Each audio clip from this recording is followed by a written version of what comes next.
Hello, my friends. This is the podcast that brings the wealth of knowledge, expertise, and fun of Twin Smoke Shop, New England's premier smoke shop, right to you, wherever you are, whenever you want it.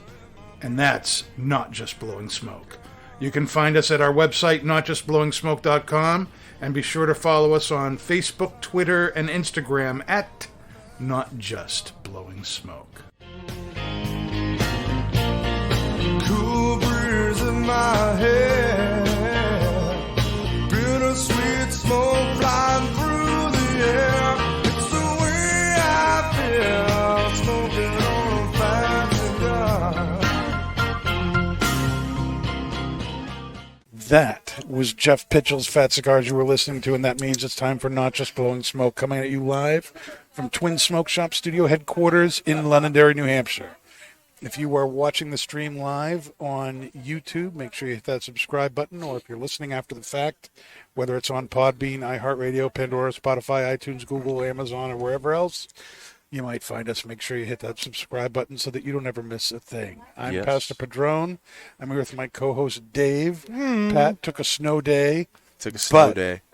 We have one of the original Not Just Blowing Smoke alums with us tonight. Yes, sir. Nic O. Nic O. Tine. Back with us, a.k.a. Prison Nick. Can you And play my stick? do we have it? I hope so. Oh, yeah. It was on. Very municipal. It's very municipal.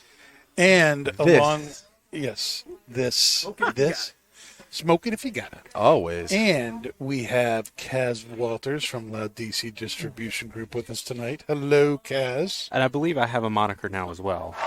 And what's that? What's his little intro? That's his little intro.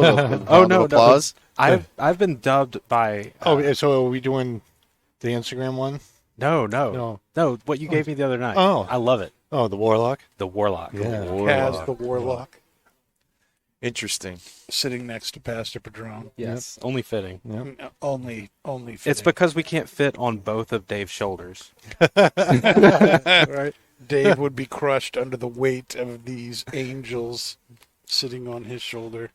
Well, Or angels. devils. Angel in Warlock. Oh, boy. Anyway, it is St. Pat's week. St. Patrick's Day is this Friday, and we thought we would theme the show after that, and just in the nick of time, we got this cigar. I'm the I have only been one very wearing excited green. about No it. pun intended. Very excited about it for the last number of weeks. Mm-hmm. This is the Aladino Candela Robusto. It is brand new, just came out. Only 400 boxes have been made of this cigar so far. There are only 32 accounts in the U.S. that have it, and those accounts were all stores that took part in the Aladino Farm Tour earlier this year, of which Twins did. I myself went along with Bobby, a.k.a. Tater Tart. Tater tot. Tater Tot.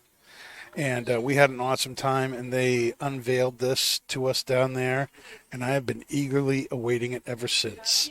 It is a Honduran Candela around the Honduran Corojo binder and filler that's in the traditional original Aladino line. It's a Robusto 5x50. They are looking to bring Candela back. Candela used to be the big thing in the United States. It was the number one selling wrapper in the United States. Used to be. Used to be, yep. What's the number one rapper now? Well, it's got to be what? It's got to be Connecticut. Yeah, there's a lot of Connecticut's out there. It's got to be Connecticut. But my understanding is there was some blight issues or whatever, blue mold or whatever with the original Candela, and so people, because it was so hard to grow the plant that they were using, everything went to a traditional Connecticut wrapper. Yep. And the traditional aging process. Candela, cigars, well, the wrapper keeps the green because it's a very short period of fermentation. It only takes about a week. Really? Yeah. Boom. Wow. And so Bada bing. the Aroas would love it if this came back because they could produce stuff real quick for you. Anyway, so I'm excited. I know Dave's had this before. I think Nick, you had one of these earlier today. I had one of these earlier for the first time. Yep. You're smoking this for the first time, Kaz. This is now. my first impression, yeah. And this is your first full Candela cigar, too. Correct. I have smoked cigars that were Candela barber poles, but I have never smoked a Candela like complete 100% wrapped. Right. And it's really nice. Yeah. I'm digging it so far. So, Nick, the pairing that we're doing with the Candela. Yes. You picked. So I you did. You want to talk about what it is? So we got the boom sauce. Boom Boom sauce. So the boom sauce is a double IPA, and I couldn't tell you anything about it other than I drank it the other day, and I was like, wow, I'm like, this is really good. I'm not really big on IPAs or lagers or beers or microbrews or anything like that. I'm usually a bourbon, whiskey, scotch guy. And I had it, and I was like, wow, I was like, this is really nice. This is really pleasant. It is refreshing, yeah. It's not as heavy as some of the IPAs or double IPAs out there where you get really grassy notes, and it's really bitter up front. Yeah, and it's it's definitely like, more sweet. yeah, and it's got some nice sweet notes in it. So I was talking to Danny earlier, and I was smoking it, and he asked me how I like the cigar, and I was like, it's really nice. It's subtle, but it's got some really nice sweetness in it, and obviously they're using the Honduran tobacco in there, so you got the Corojo, so it's got some nice hidden spice in there. It's kind of complex. You got some nice sweetness that's going on, plus you got the kind of the grassiness that's coming through there, and it's really nice. So I was thinking, and we were talking, and I was like, you know what? I had a boom sauce the other day, and maybe that boom sauce will go good with it. And obviously we're working, so we couldn't try it on the spot. But, you know, I should have punched out for 10 minutes and tried it, but, you know, couldn't do that. But now that I'm having this IPA and smoking this cigar, it's actually pretty nice. Because the IPA is not Definitely heavy. refreshing. Yeah, it's not heavy. The IPA is kind of giving a little bit of the sweetness in there, and the cigar is coming through a little bit. It's a nice little pairing. Yeah. What do you guys think? So I'm not an IPA guy. Yeah. Full disclosure, I like malt in my beer. I don't like hops. Oh. So I'm ales, porters, stouts. Me too. Yep. I love a good like Belgian quad. Like that's my style of beer. That's the spectrum that I'm in. All right. This is the first IPA I have ever had All right. that I like. No That you shit. like. Yes. Yeah. And of Like course, that. it's going to be boom sauce. Not that I can just like tolerate. There have been some IPAs that I could like, okay, I Tolerate, can drink yeah. this. This is good, and not only do I think it's good on its own merits, but so far, I mean, I'm only maybe Yeah, an the eighth sweetness- of a way through the cigar.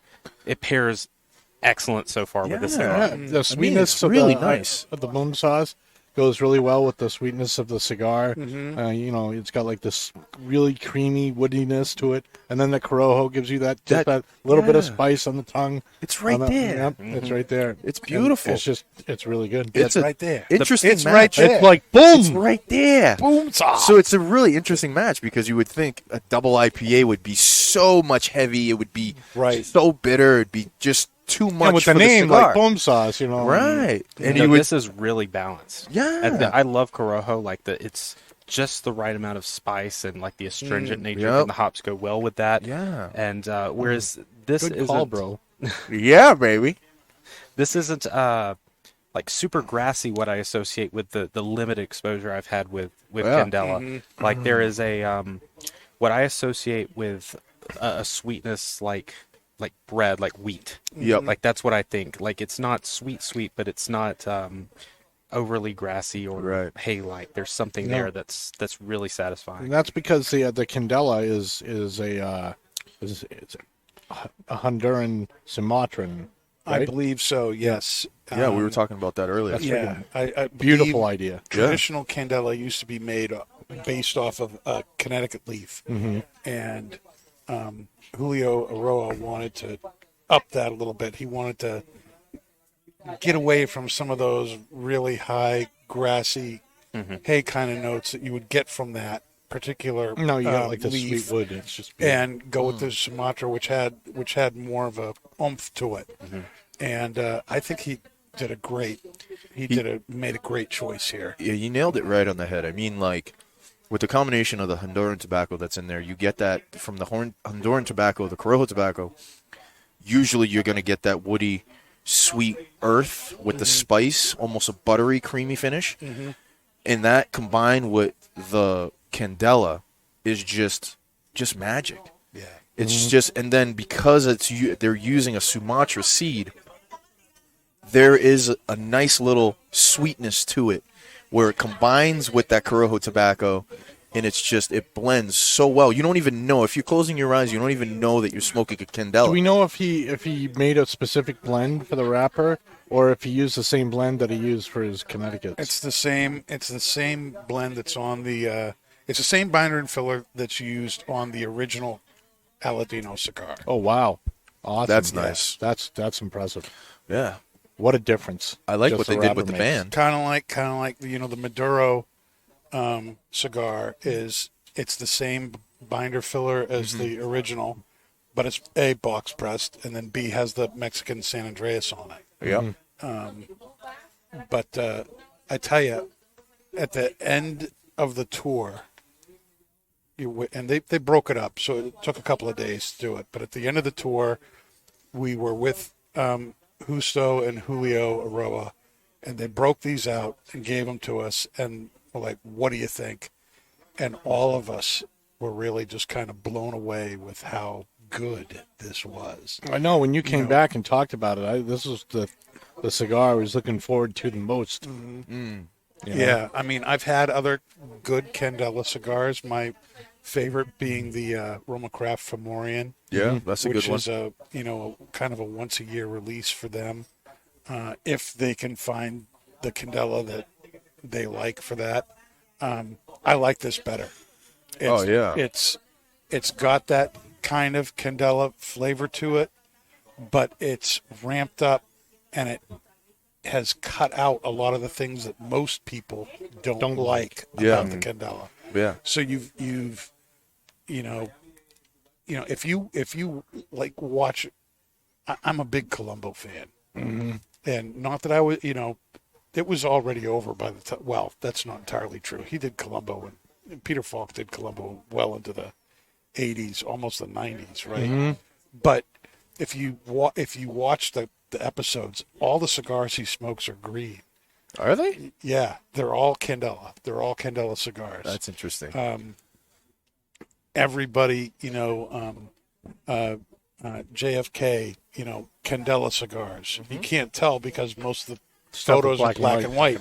Yep. But they're Candela cigars. That's what he was smoking. And so this was the thing. And then it just kind of fell out of favor.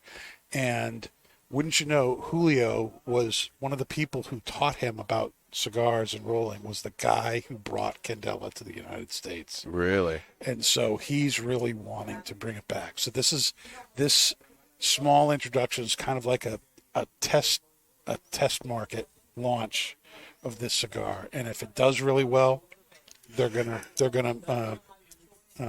make it more widely available, and then eventually it'll come in other sizes as well. What kind of flavors are you getting off the cigar here? Getting that spice. Nice little white pepper. I'm getting just nice, supple, buttery flavor in there. Supple. Yeah, I don't know why I said supple. That was ridiculous. I shouldn't have said that. It's going on the soundboard. But this really nice, Supple butter. buttery, It's just spicy. There is obviously because it's a green wrapper, but I mean, like, it's not overly bearing the grassiness. It's kind of like the icing on the cake, and it's just almost, and it's complementing the boom sauce. Boom sauce. And spice, wood, earth a little bit. Obviously some grassy notes, but not too much. Not where it's going to more be of like a hay than it is grass. You know what I mean? It's like A it's little not bit. Even, But the thing that's coming through too is the sweetness that's obviously coming from the wrapper. There's a real sweet creaminess to this. Yeah, cigar. it's really nice. It's really pleasant. And the wrapper's just so Jesus. velvety. Yeah, That's awesome. And that's what I meant by like there's a wheat flavor to me, like a nice, almost like a brown bread sort of thing with butter. Like if you go to like some restaurants will serve you that warm brown bread with butter. Like I'm getting some of that. Yeah. And Yep. more so than like grass or anything like that. That There's a vegetal note. that's to what I was it. about to say. Yeah, There's a vegetal. combination Yeah. there that I don't know if they're separate. Like the spice and what I'm identifying as like vegetable or anything like that. To me, I think they're the same thing, and it's almost herbal. Yeah, Like yeah, that's. that'd be a good word. I think for they're it, coming too. from the same source, and I mean it's really interesting. And I mean I feel like saying something like herbal or vegetable like implies that it's a strong part of the profile. For me, it's not. It's present, but more so the wheat bready. It's like the aftertaste Buttery. of a vegetable Triscuit. Yeah, the like, aftertaste of a vegetable Triscuit. Yeah, the herbs and the. Are you high? It's got like the tomatoes and everything like baked into it and everything. It's the vegetable one. Are you high right now? No. like to me, it's a Yeah, but it subtle gives you that- flavor, Yeah. and it's a smooth presentation, but it's definitely there, and it's a compliment. It's well balanced. Now, Yeah. when a lot of times I think when you say there's a vegetal note in a cigar, the idea is that the tobacco is young, it's underdone, it's not, hasn't been cooked enough. That isn't what you guys are saying here. No. No, like I'm getting not a trace of like ammonia or things like that Right. that you associate with an immature tobacco. Like there is nothing immature tasting about this cigar. No, It's very mature. Yeah. it's very mature. Okay. There's a Well, there you very savory character. This Yeah. is. It's very savory, and it's just you just want to keep smoking this more and more and more. That is very true, dude. I can't wait for my next draw Yeah. on this thing. Yeah. It's And the very boom sauce addictive. is just such a great refresher for it too. Yeah, It like I'm- resets the palate. dude. It's beautiful. Nick, I was like not.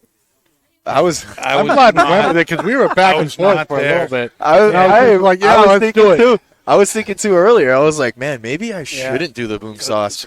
Maybe we should do like a whiskey or some Like- other drink. Like Kaz said, IPAs are not my thing, and so I'm like, boom sauce, really? and it's a double And IPA. it's a double IPA. Yeah, I would never But guess this is really I agree with Kaz. It's very drinkable for somebody who that's Yeah, not my does not like- wheelhouse. yep. It's really I can drink it and enjoy it. Yeah. And then the hops are at an enjoyable level, and they're Correct, not yeah. like super piney or evergreen, like or that astringent quality Yeah. you get with some IPAs. Yep. Like I would never guess that's a double IPA. right? But I am getting like strong citrus Citrus. notes from it. Bingo. Yeah, That it's a complement nail the IPA. cigar perfectly. Perfectly, Yeah. yeah, Yes. it's like Oh. almost like a grapefruity kind of citrus. Grapefruit Almost, or yeah. orange peel, like that sort of like bitter, but in a pleasant and not overbearing way. Correct. Yeah, man. I like it. I Yep. like it. Yep. Wow. First time back, I get a winner. That's right. That's right. So, Kaz, your, work at Laudisi really focuses around pipes and pipe tobacco. So, but you're a cigar guy too. Oh yeah. So, is this kind of a refreshing thing for you to talk about something other than pipes and tobacco? Well, I mean, I'm still talking about tobacco. It's just rolled instead of chopped. But no, absolutely. So I tell people who, I interact with a lot of people on the road and visiting shops and talking on the phone. Yes, I know. And people, I think sometimes, and it's becoming less so, but it's still very present, thinking that it's either pipes or cigars. yes. And I tell people no, like they're very different experiences, they're different cravings, they're different.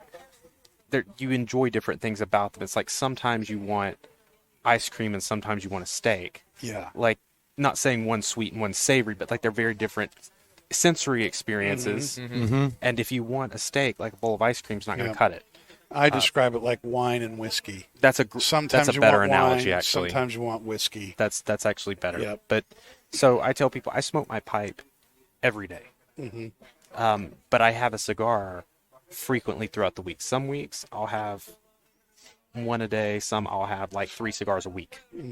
It just depends on what I'm doing and things like that. Depends on how many 724s you have in your. That's very true. That's very true.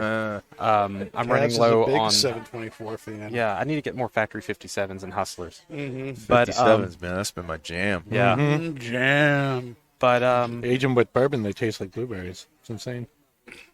Might have to try that. get out. Just leave right now.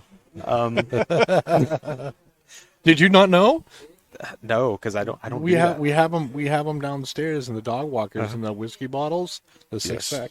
I And like you to enjoy take the- whiskey with my And cigars, then just not it's just together. it doesn't matter what kind of bourbon it is, but for some reason with the wrapper with the factory 57s, after they've been aged for just a little bit, even just a few weeks in a bottle, they taste like fresh blueberries. It is a crazy chemistry that Kurt does, but you definitely got to Dave try one. misses Blueberry Crunch. Fascinating. Blueberry Fascinating. Crunch? Blueberry Crunch. What is that, a cereal? Yeah. Cereal. Yeah. Is it a cereal? Cereal. Oops, all crunch berries. But that was so good. So for work, I'm selling pipes and pipe tobacco, and I enjoy talking about it. I love talking about it. I love what I do, but it is a lot of fun to talk about cigars because that's not an opportunity I have a lot. At least, And you really in my enjoy them, vocation. too, Yes, yeah. absolutely. Like I could talk about cigars just as much. It's just not something that I'm in a position to do a lot. So it's been a while since you've been on the show, and you're here because we had our annual Peterson event, which we do every year around St. Patrick's Day, and this year we kind of copied last year's event. Continued. That's a better word for it. Season 2. The Peaky Blinders, a takeoff of the Peaky Blinders theme, and we invited everybody to dress Peaky Blinders, and there were awards given for the best flat cap, best dressed, most green, and that was a really fun event. You want to talk about it, Oh yeah, Kaz? we had a great turnout. So this was my third. This month is my third anniversary of traveling up to Twins and managing your account with Laudisi, and it's always a pleasure to come up. This was the second year in a row that we did a Peaky Blinders themed and did the PD Blinders. And I mean, there's always such a great turnout with the Pipe Club. It's easily one of the most engaged with and enthusiastic like club member bases I've seen within a brick and mortar account. It's always good fun. But yeah, everybody came in with costume, either Peaky Blinders or wearing a lot of green, trying to win these prizes. We had Tequila Talia bringing some phenomenal whiskeys Oh that my were gosh, paired that with was tobaccos, and one of which we'll be talking about tonight, tobaccos. And what was really awesome is that this was the first time ever you had 2 full tables set up Yeah. for the club and for guests. And it's the first time I've ever seen a situation where there wasn't enough seating that an entire like third table had to be brought up. Really? And yeah, like, it was packed. It was I had to absolutely bring packed up. out. I had to bring up a third 8-foot table, Damn. and there wasn't an open seat. Yeah, There were still people standing. That's a good turnout. around. That's Yeah. a good turnout. it was amazing. It was crazy. I think it was one of our best attended events. Oh, no doubt. Like I've probably done 6 to 8 events for you guys over the last 3 years, and it was the best attended of the ones I've done, and they've always been well attended. Right. So it's really exciting. I love coming up here. The guys were enthusiastic. They seemed to have a really good time. We had we had a pretty good selection, especially of rare or more higher end Petersons this year. Right. And like I said, Talia's she brought some red breast cask strength, which was my personal favorite. Yeah. The It Jameson, was everybody's personal it favorite. was so good. It was so good. The Jameson Jameson Black Barrel. Black Barrel and Whoa. Jameson Stout cask. Stout cask, Yep. which was aged in a stout cask, like an Irish stout. Yeah, like, Yep. And they were all great, but the Redbreast stole the show. Yeah, definitely. When you have a 116.3 proof whiskey that you Tastes can like drink butter. straight, and it's like just, it's got the oomph, from being a cast strength, but it's so smooth. You would never guess it was cast strength You would if nobody never told guess you. it was a cast strength. Thank You would you, guess sir. Man, it's that's higher another. proof, but you would never guess it was a cast strength. And it was awesome. And she dressed up too. That was great. Mm-hmm. She was awesome, all dolled up and everything. And we're grateful for that. But what an event! That was great. We still have some of the pipes there. They'll be on the floor. What's left, which is still a decent selection, by the way, for another week. Maybe a little bit more, but at least through the end of the week. And then we have another couple of events that I'll talk about coming up here at Twins. Next week, March 23rd and 24th, we're doing a McAuliffe Cut and Light with Mike, who's the McAuliffe rep for New England. He'll be at the Hooksett store Thursday, March 23rd from 2 to 5. And then here at Londonderry, March 24th, Friday from 4 to 7. And he'll be doing a cut and light event, special deals on McAuliffe cigars. That's going to be awesome. And then next month, April, can you believe it's already? You wouldn't think We're that it's already We're almost a talking about- quarter of the way through the year already. well, you wouldn't think that it's March, almost the end of March. You look outside, we have like 4 feet of snow out there. Crazy. You would think it would be December. My first ever snowstorm. That's been an experience. Yeah, Oh, we'll man. have to talk about that in just a second. At April 14th, Glenn Case is going to be here. We're doing an event called Making the Case with Glenn, and we're going to be setting up the downstairs retail, making it into a kind of like a little smoking lounge and bar. We're calling it the Case Cantina. Nice. And Like a speakeasy, maybe. yeah, kind of like a speakeasy setup. And the deal is, for everybody, one of the reasons Glenn's coming is that Christoph has made a 25th anniversary cigar for us. We've had that on the show. Great cigar, great reviews. It's been very well received. It's a 10 count box. It's like $109 for the 10 count box of cigars. But you buy a box, and you're going to get to go into the speakeasy with Glenn, and you're going to get a special pairing of the Old Forester 100 proof single barrel select that's only available here at Twins, with a Cameroon Lancero that they make that's only available in Europe. Wow. And so you're going to get that pairing. You're going to get to hear Glenn's story, and he's going to have a Q&A talk, and that's exclusive to people who get those buy a box of the cigars. So it's it's going to be a small group, maybe 20 people. It's going to be a really, really good time, and that's Friday, April 14th, right before Tax Day. Yay. It's my birthday. That's your birthday? April 15th is my birthday. April 15th is your birthday? Yeah. That's my we'll have birthday. yeah, there you go. We're going to have to do some special time with Glenn. Glenn's an awesome dude. He is. He's such a great Wicked guy. humble, great guy. The great white gringo of the cigar world. Hi, Dave. Yep, Cigar God Dave just walked in. Cigar God Dave is Yep, in the house. Yep. The beard. His beard's wider than his head. Oh my gosh. Yep, yep. But it has been snowing here today. It has been a very slow day here in Londonderry. But believe it or not, there's 14 or 15 people in here right now. Yep. It's amazing how many people just come out. Well, it finally stopped snowing, but I mean, it's been snowing all day and coming down in just Yeah, inches an hour.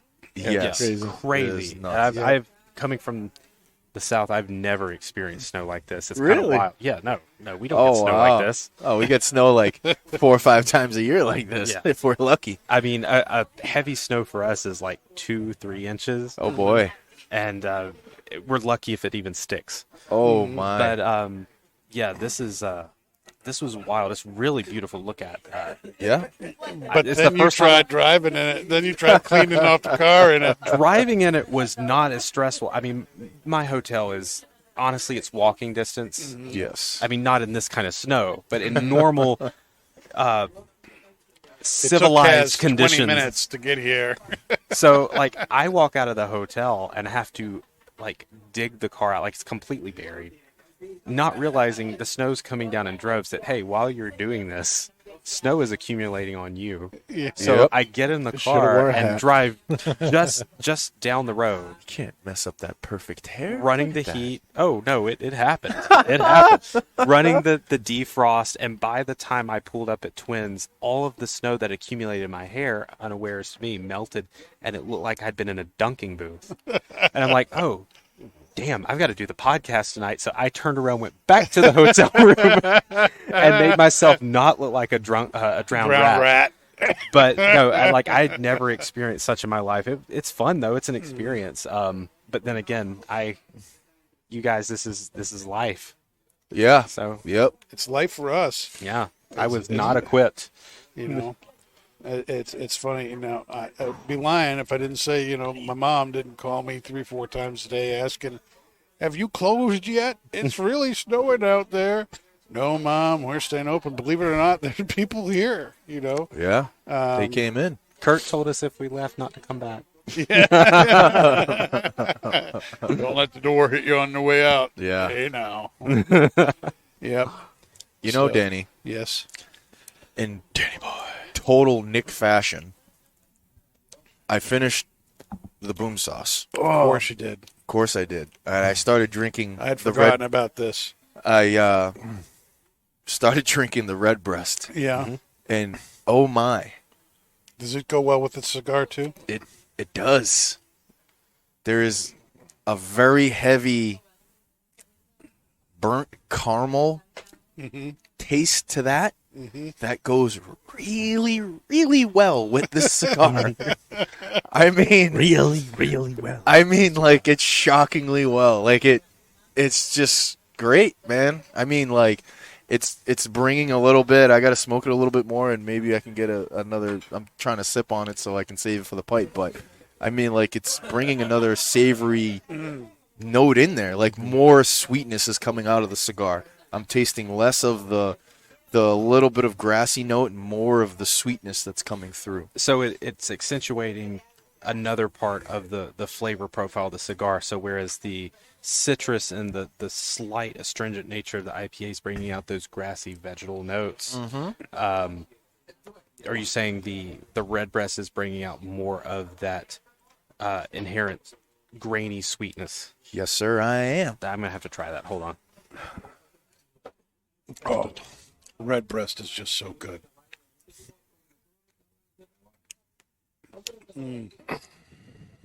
Yep. We could have done the same drink for both. I mean, like, Oh, that's perfect. Jesus, Mary, and Joseph. Like that with the cigar. It's almost a totally different cigar in that aspect. But it's like yin and yang of the cigar. Like Yes. that's the two Oh parts wow! right there. Yeah, that is Yeah. really amazing. Right? Oh, I want to swear so bad. But I'm going to hold back, Dave. Gosh darn it! Yeah, I'm not going to say that, but man, holy moly. I'll say it that way. How about that? That's a really good pairing. Right? Oh, Snickers. That's crazy. It's absolutely crazy. Oh my goodness. It's the Man. same cigar, but it makes it present in a equally intense way. Just, Yeah. You're like getting a different side of the cigar. Yeah. With the double IPA with the boom sauce, you're getting more of that floral, more of that citrus note in there with the sweetness, and then with the heavier alcohol with the red breast, you're getting more of that sweetness. It's more prominent. Yeah. Getting and it's- more wood notes. Too. Yeah. Woo! God damn. Shit, I love this show. Welcome Yes. back, Nick. Oh, thank Welcome you, back, Kaz. Nic O. Welcome back. Welcome back. Yes, we can do the welcome back codicil. I'm gonna have to call the bartender and give me a refill me up here. And forgotten about this part of having Nick on the show. Yeah, I drink. I drink. There's He no drank amount the drink. I No drink. amount of alcohol is enough.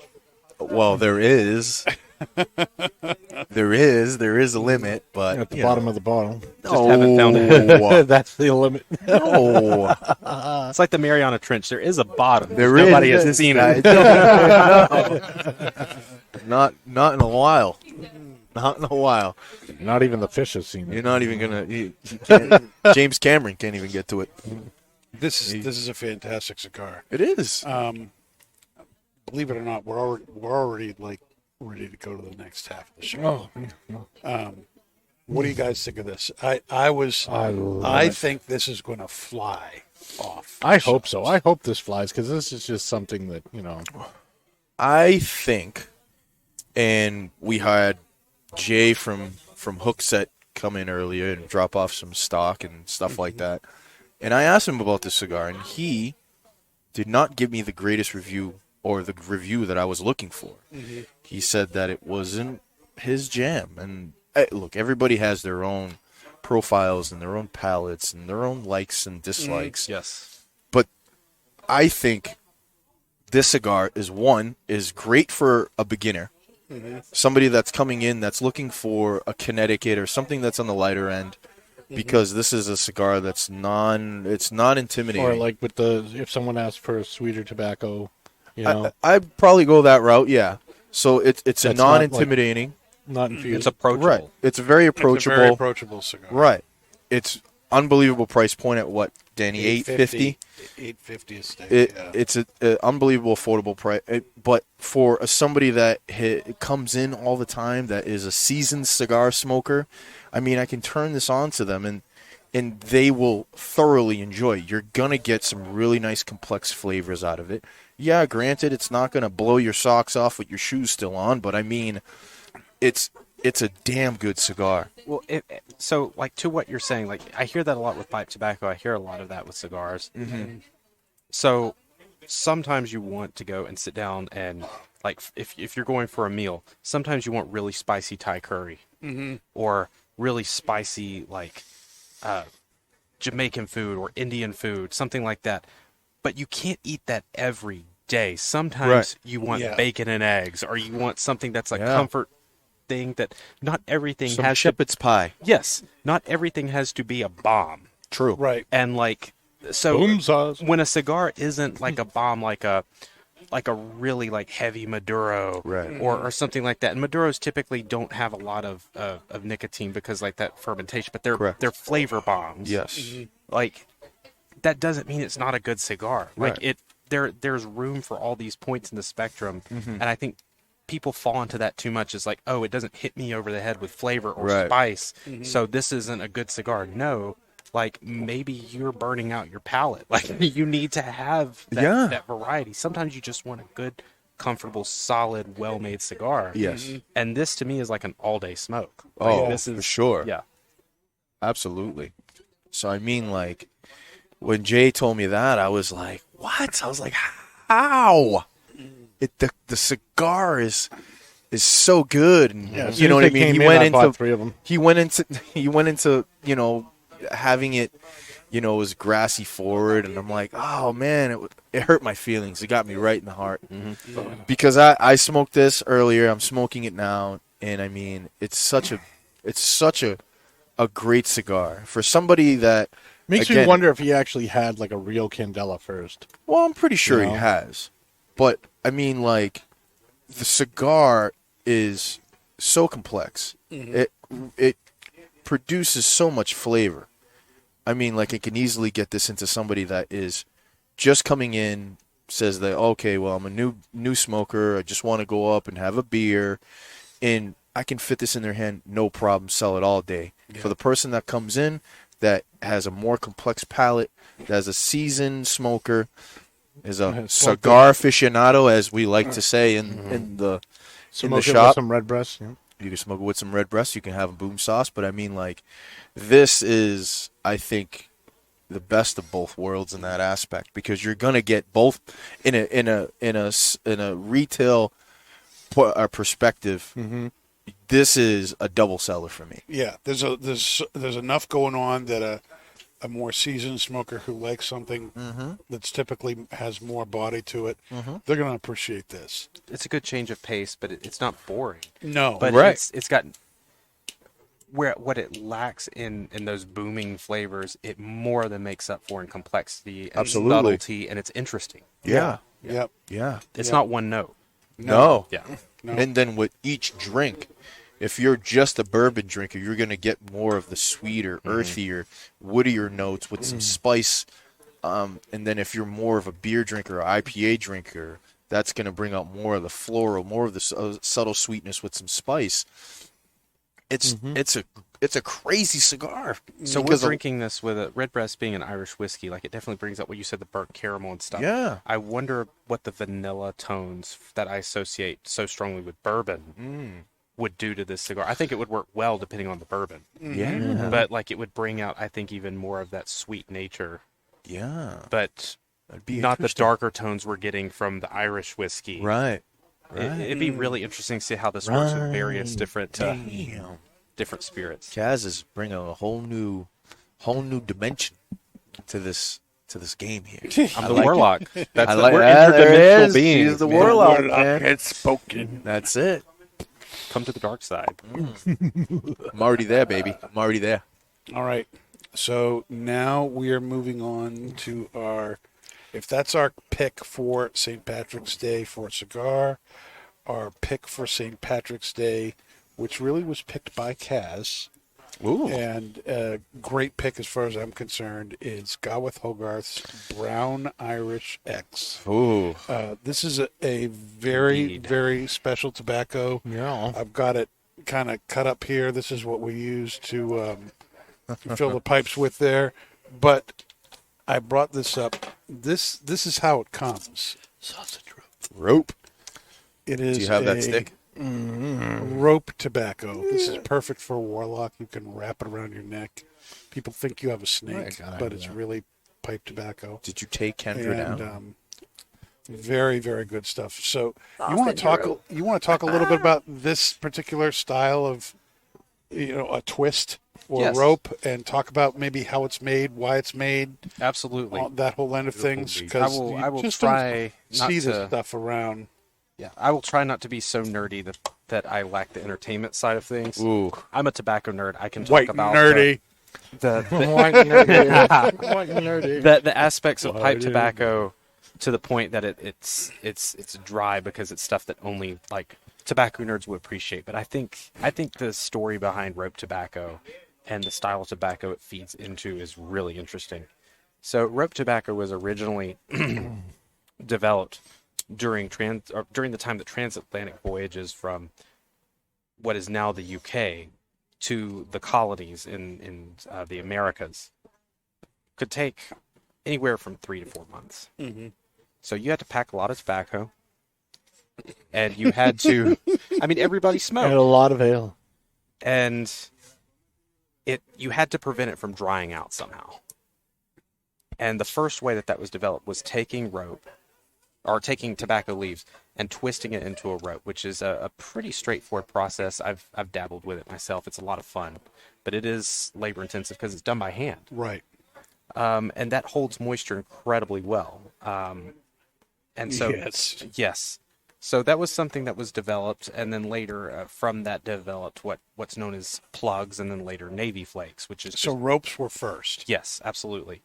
And they survived, so they're still made the way they were made centuries ago. These are like colonial era tobaccos before a lot of the hybrid varieties were developed, and pipe tobacco today is a lot milder and a lot smoother and not nearly as high in nicotine as the original strains. That's not true with twist or rope tobacco. It is still very much potent stuff. It'll put hair on your tongue.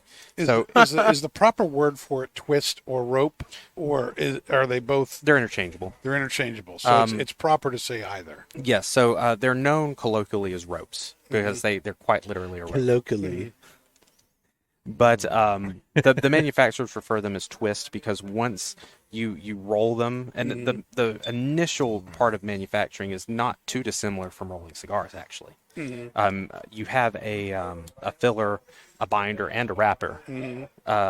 But you just keep the process going until you have this long rope. And then once that's made, they are literally twisted, and which is why they coil up the way they do. Okay. And then they are baked or stoved for a number of hours, depending on the product they're trying to make. So most people who smoke them are familiar with the black ropes, which are cooked longer. But today we're smoking the brown Irish X, which is my personal favorite of the ropes or twists. But they're very high in nicotine, and once they were made for sailors. Let me light up. Dan's shaking. Weak. Well, Danny, No, I'm fine. this Just this is a lot better than I remember. yeah. Because I remember when Paul, love you, Paul. If you're watching, Paul, I miss you and I Pablo love you. Maduro. Pablo Maduro, if you are watching, I love you and I miss you dearly. Fantastic. It's fantastic. Oh, my God. It's transcendent. Oh, you're going to bring a tear to my eye now. Stop doing that. But, yeah, I remember when we had it on with Paul, and it was okay. It didn't have this much of a deep flavor. It's like almost having burnt ends almost. Like Well, very we also very savory. this one was also dried for like 3 days. Right. I try to You're speaking to the point they hold moisture incredibly well. So if you're I 3 months mean- at sea, you're good. I mean, like Danny cut some of this earlier, and I was like, "Oh, okay, I'll throw it in my pipe and try to smoke it," and it wouldn't smoke. I mean, like I lit it like 10 times, and I barely got anything out of it. So I was like, you know what? I'll just wait until the show, and I'm very happy that I wait to the show because I mean, like this stuff, it's very also full body, got this nice deep, almost rich burnt. Meaty. There's type a meaty, yeah. There's meat, there's wood. So it's a Yeah. combination of really dark air cured and really dark fire cured tobacco. That's very stout with nicotine and flavor. But it survived to this day because Britain had a very robust domestic coal mining industry for forever. Well, you can't smoke in the mines, and this is when everybody smoked. Why not? Try it. Gonna. Find a gas pocket and see what happens. But so it was inexpensive. It could be purchased in bulk, meaning you could go into your local tobacconist and say, "Give me so many ounces," and they'd weigh it, cut it out. It was a prepackaged, that sort of thing. But they would chew it. They would cut coins off and chew it in the mines, and then in the evenings when they got home, they would cut coins off, break them up, and smoke it in their pipes. So My it was a God. dual. They didn't have to have two different products. This Right. was an all-purpose tobacco. We had a customer that did that one time, and it didn't work out well for him. No, because this isn't the Skull or Copenhagen that you buy at the gas station. This is a man's tobacco. Well, he found out real quick about Those that. men are long gone. Yeah, the types of, and when I say man's tobacco, these are type of men that don't exist anymore. Yeah. Like this is tough.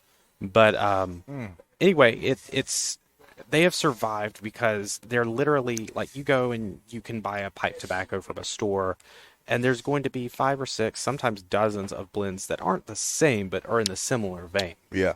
That's not true for rope tobacco. Twist. They are in a class on their own. They're unique, and that brings me to the. Stop me if I'm jumping ahead of what you were thinking, Dan. But this feeds into a style of tobacco that I find with each passing year is more and more forgotten. People talk about English pipe tobaccos, aromatics, burleys, Virginias, all these different subsets of tobacco styles. And nobody talks about Irish tobacco anymore, which is why this is called Brown Irish X. Yeah, that's one of my questions is what it makes this Irish. Okay, so there are two things about it that make it Irish. I'll start with Gawith Hoggarth. Like, they have named it such because they make 3 gauges of rope, 2 of which are exported to the U.S. market. They make what they call pigtails, which are very, very thin ropes. Okay. They make bogies, which are like medium thickness. And then they make Irish. The Irish are the thickest gauge. They're roughly the size of about an American nickel. Yep. What you have there. Yep. Maybe a little larger. And that was the gauge that was smoked and enjoyed to a great extent in Ireland because they made themselves, the thinner gauges were used more for chewing, but the thicker gauges could be equally useful in a pipe or if you wanted to chew.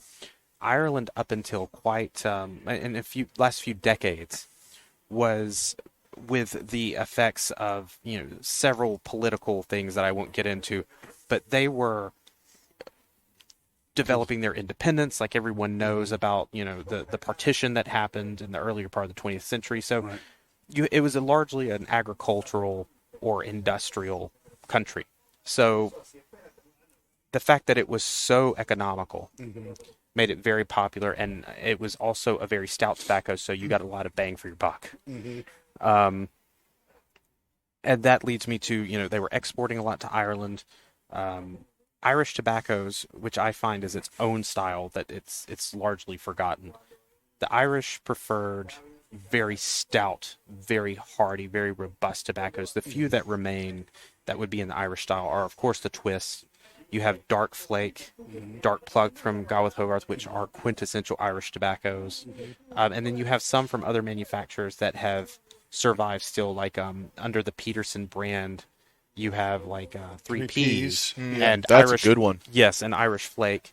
You don't see them in the U.S. I'm not even sure if they're still produced anymore, but like Yachtsman plug, very, very stout, hardy.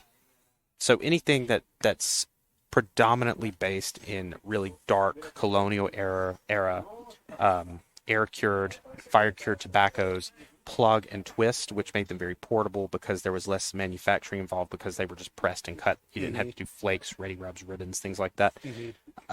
Is quintessential traditional Irish pipe tobacco. So because there's less awareness of that old style of tobacco, and it's largely incorporated under the English style of tobacco, Right. because I mean, the British Isles, that part, like, there's a lot of shared culture, both in cuisine as well as tobacco.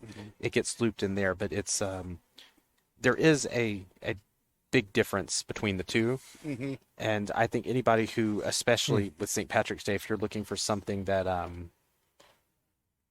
that is quintessentially Irish in your pipe, a rope or a really hardy twist plug would be excellent. Just make sure you have a really hearty meal beforehand, because these tobaccos are not, they don't pull any punches. No, they do not. Not the faint of heart. No. Now, what's in this tobacco? So Irish. it is. Really? Lots of potatoes. Lots of potatoes, yeah. No, there's no potatoes. In No, it. no potatoes, because there are no potatoes to spare. But so they don't disclose. I thought it was just all Virginia. Well, see, that's what people. That's yes, but most people don't understand that there are two meanings to that word. What we call Virginia today didn't exist before roughly 1860. What we call Virginia tobacco today is synonymous with flue cured.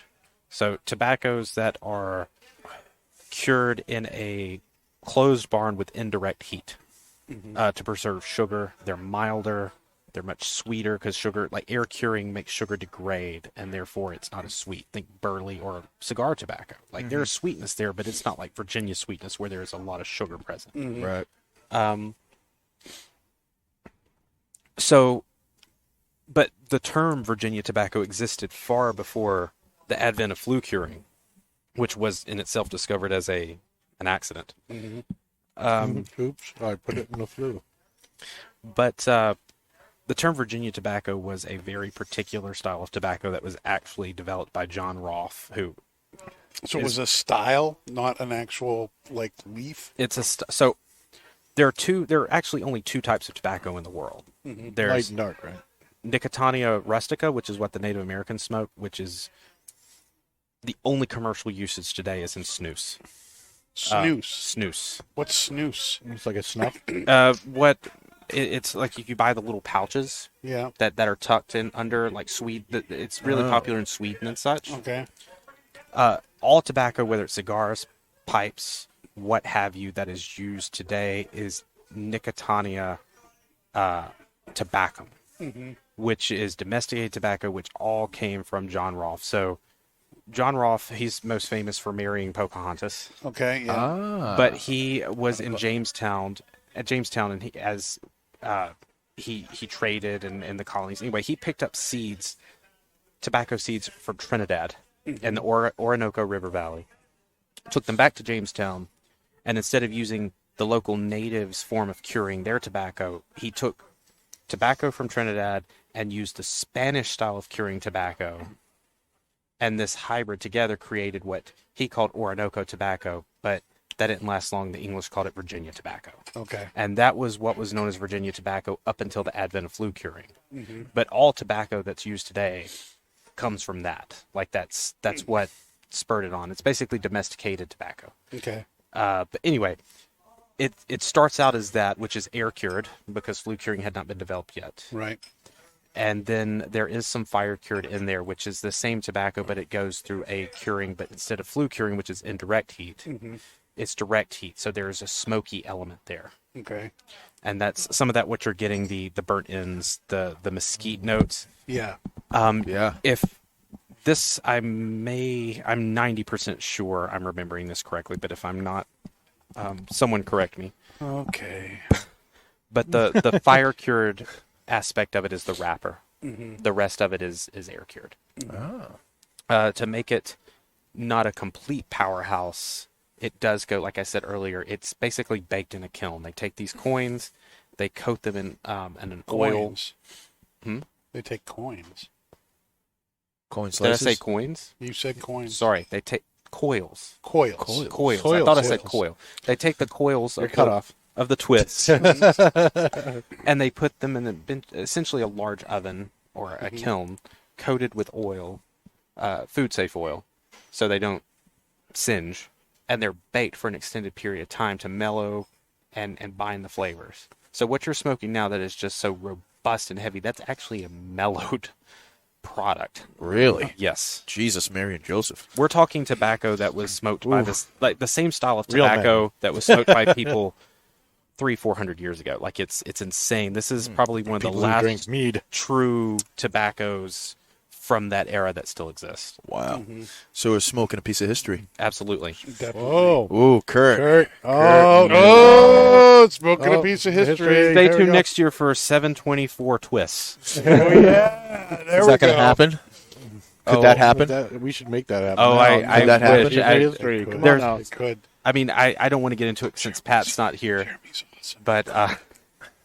but we'll have to have that discussion with Pat. But he'll be able to explain There's the my intricacies dark of like fired. FDA and regulatory issues, why new products are trickier with pipe tobaccos than they are cigars now. But Okay. Now, we've talked a lot about the tobacco. What do we think about the pairing? We are pairing this with Redbreast 12-year Irish whiskey. Irish on Irish. Irish on Irish. And my last For name St. is Paddy's Flanagan. Day. So, Flanagan, why don't you start? Is this a good pairing? I think so. You think so? I'm proud you have some left. I've been nursing it. I don't want to go right through it, but It'll I bite mean, you. Yeah, Take it slow. always. I don't mean bite as far as like tongue bite, like that nicotine will sneak up on you. These are Oh. deceptively, because they I smoke know. really smooth, right? They're It is. reversed in flavor, but it's smooth in smokability. That's why I Correct. saved half my dinner for the second after the show. I bet you're supposed to eat it before you smoke it. Well, I but did, but you know. You need a full Irish breakfast before you smoke this. complete with black pudding. Black pudding. Black pudding. It's a favorite. I had it when I went to Ireland a few years ago. Black pudding. It is. It's an Irish style is it blood. black? Yes, it's a blood sausage. Oh. But it's served for breakfast. They use it like in the U.S. we use sausage patties, and it's amazing. If you ever have the chance to try black pudding, like, don't pass up on it. So with the pairing, it's weird because I'll get that caramel note from the whiskey, and then when I smoke it, it's weird because it kind of for me it enhances the robustness of the tobacco. So I'll get more of that meaty. There is a nice little sweetness in there, but it's just more of it. Smoking the glass. Oh, you gotta smoke the glass. He's fancy. You know, he's wearing the 3-piece suit, 2-piece. 2-piece suit. I don't have a so waistcoat on, Nick. he's a fancy man. He's a fancy man. You don't pay attention to me. I pay attention to everything. Those gator shoes, everything. Are those gator? Get that burnt in, So, mesquite. I mean, into the whiskey there. The whiskey just enhances the flavor of the tobacco. It's really, really enjoyable. It's really nice. Yeah, it's really good. What do you Do think? you concur, sir? I don't want to. I do concur. I don't want to lay it on too thick, considering I chose the pairing. But but I think Nick was spot on with his characterization of it. Those burnt caramel notes, the slight what I associate with like raisins or sultans from the Irish whiskey, like that isn't in the tobacco. But it contrasts with the tobacco where I taste more of the burnt ends, the wood, and that earthiness. And it also brings out that like natural dried fruit sweetness that I get from the whiskey. It's like they don't clash. They make each other more themselves. And if I may use a very southern metaphor, it's why we put just a little bit of salt on our watermelon. Because I don't know if you've ever tried it. Who does that? Everybody in the South. Oh boy, Try it. I'm such a New Englander. Yeah, salt your watermelon because it sounds like it would clash, but it makes the watermelon sweeter. Like it brings out such a more intense fruit flavor. I'm gonna go home and Right? salt my watermelon. Have you ever tried? Go home and salt my watermelon. Like, have you ever tried like sea salt chocolate before? Like a Salt sea my salt. watermelon. It's the Call same me a principle. Southerner. Really? It's the same principle. Yeah. Interesting. Now, Salt my do you watermelon and prefer, salt my chocolate. coarse salt, fine grain salt? So- like salt? what salt? Salt? Oh, I mean, you just rascal, yo. just straight table salt. Okay. If you want to be a tried and true Southerner, do it from a salt shaker where you've put some grains of rice in there to absorb the excess humidity in the whoa. atmosphere. Because Whoa. we live in a swamp. Snooty. Whoa, So, now. like, They do that in Puerto Rico. yeah, but I mean, because the salt will clump. Yes. Like you've got to put rice in the salt shaker, otherwise your salt's going to clump and won't come out of the shaker. yeah. It's So, nice. yeah. Whoa. Genius. We're very like multicultural here as far as like the last time I was here I was talking about New Orleans with Mike from Rocky New Patel. Orleans. Orleans. You can call it whatever you want, just don't call it New Orleans. I will leave. Orleans. Oh, I will hold my comments to the end. Now, you've seen us kind of relight this a number of times. It is not uncommon to have to relight ropes more often than other tobacco. And this has been sitting out for about 6 hours. Oh, this isn't the stuff that I No. cut for the show. Is that gone? Nope. It's just this was cut this afternoon in nice thin pieces. Oh, whatever. Left Yeah. out I mean, to like, air dry. You need a little moisture in tobacco to carry the flavor. Like Yeah. like if you ever smoked a cigar that was too dry, like the flavor's gone. Like the moisture in the smoke carries the Yeah, the oils in the particulates. tobacco. Yeah. If the oils dry up, the flavor's gone. Yeah, so you need a little moisture, but so these types of tobaccos, like once you cook tobacco, it doesn't readily accept flame as well as uncooked tobacco. And a good example of that would be, you ever smoked an English blend that's really high in Latakia, or, as you would know, a blend that's really high in Kentucky. Yeah. Like, cooking tobacco does make it less prone to take to flame, but it also makes it burn slower and richer. Right. And you have that here, which is also why on these wooden ships, like going back to my first ramble, you couldn't smoke on the deck. I mean, it's a wooden ship. They're coated with tar. You've got flax sails. Like if an ember, like you're at sea, there is no distress signal for help. So you only smoked in the captain's quarters, and the captain like designated your smoke breaks. Like, okay, you can go in and smoke. Okay, you Really? can go in yes, it was only in the cabin because there was no wind to carry embers, and it was while still wood, like it was Treated. yeah, and it was a safer environment. You didn't have gust of wind that would flare up embers and things like that to risk catching the ship on fire or the sails. Oh, wow. So because of that, and another reason for that, these tobaccos are designed to hold moisture, so they require more relights. So you're going to be utilizing fire more often. Right. So you need a indoor area to do this, and so everybody had a smoke break on the Had ships. a lot of matches. They actually used coal back then because matches hadn't been invented. That's another like they made special tongs for these clay pipes, and you would take a coal or an ember out of the fireplace Really? and set it on top until it lit, and then you'd put the coal back. Or Damn. you could use a little like wick, like rope, and they would use that from the candles or the lamps. So it was even more dangerous in that time to light a pipe. Yeah. Or you can use one of those, what are they, the cannon wicks there Yeah. that they light the cannons? And you just, instead of lighting I mean, the with cannon? the same general principle, because like matches or lighters had not been invented yet. There you go. Yeah. Very interesting. Didn't know I was going to get Apologies a history for lesson today. the multiple info dumps. There's just a lot of history and interesting facts about these tobaccos, and like I said, I'm a complete nerd about them. So I'm Hey. just gonna. No, I think it's great, and I love it. You know, we've Imagine had, lighting. this is something probably with, like the- Flint and Stone. Just we've It's awesome.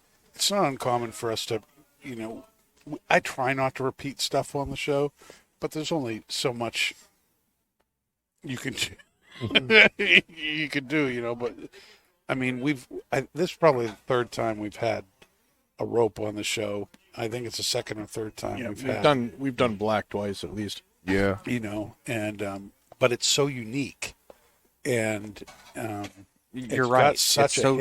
it's got such a history to it, and I know that not only is it an old form of tobacco, but and correct me if I'm wrong, but I believe over at Gawith Hoggarth they're still using the machines from the late 1700s. The only change that has happened to their equipment is the tobacco presses and things like that are insured by the British government as historical artifacts. They were purchased in the late 18th century, 1700s, and when they were purchased second hand. Wow. Samuel Gawith brought them down from the Scottish Highlands on a horse-drawn buggy. So, like, that's the only change that has happened to them is in the 60s or early 70s. I think it was the 60s. They had them re-outfitted, so when the heat presses and the kilns are no longer powered by coal, they are powered by natural gas. That is the only change that has happened to them. But like so the recipe is the same.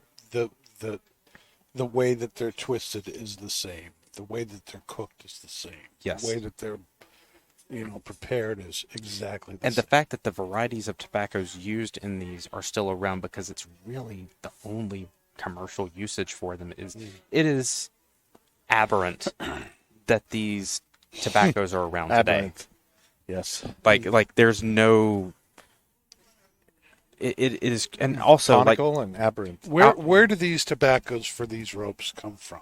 That's a great question. mostly Africa. Okay. What they would have once called, if you're a real tobacco nerd, you will remember seeing ads or coming across ads for various blends that were produced in the UK, which is either going to be England, Scotland, or Northern Ireland. In, let's say, the 60s or 70s, they would refer to blends as Empire blends or made entirely with Empire tobacco. And it's because the tobaccos were being grown in the British Commonwealth, African countries, certain parts of Asia or India.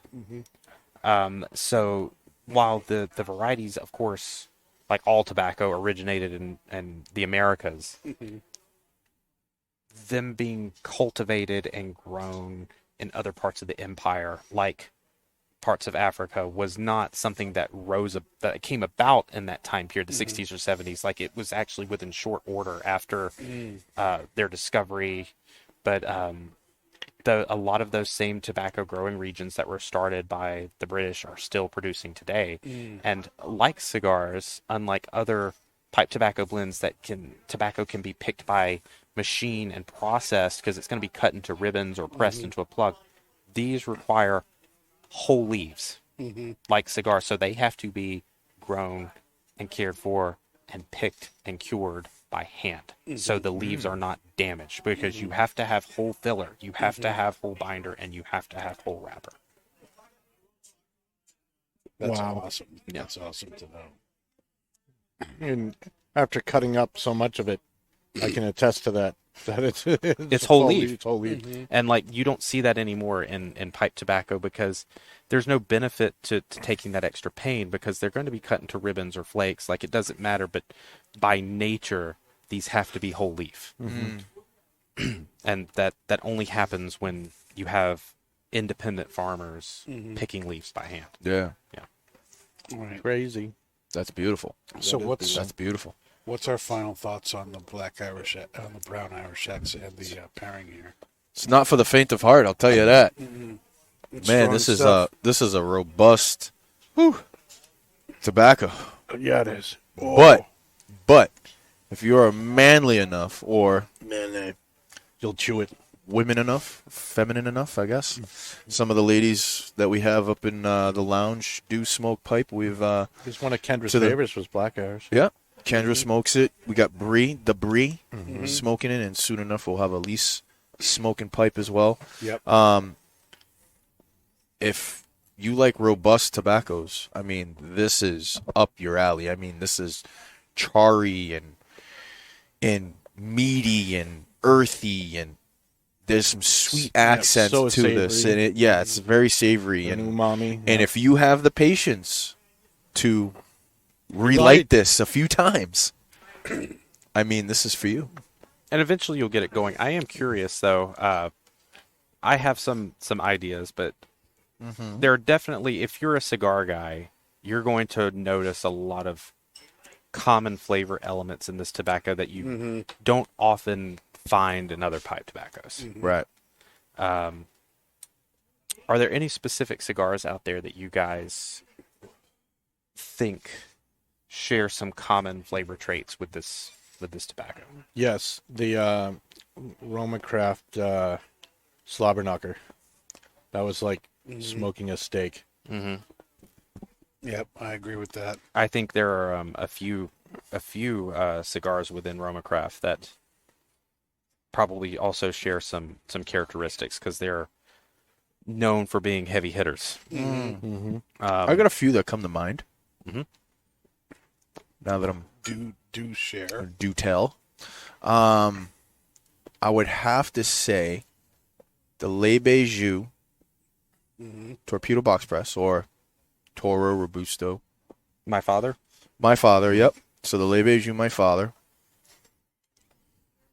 I want to definitely say the 724 Factory 57. Yes, that's Yep. what I was hoping you would say. There you go. Yeah. I got that. The 113 too. 113, yeah, it's got that some commonalities there. Maybe no, I was gonna say Aladino Maduro, but there's more of a sweet aspect there.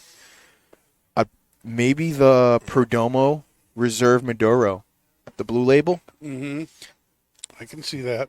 I think those those cigars would be if somebody Whiskey Rebellion.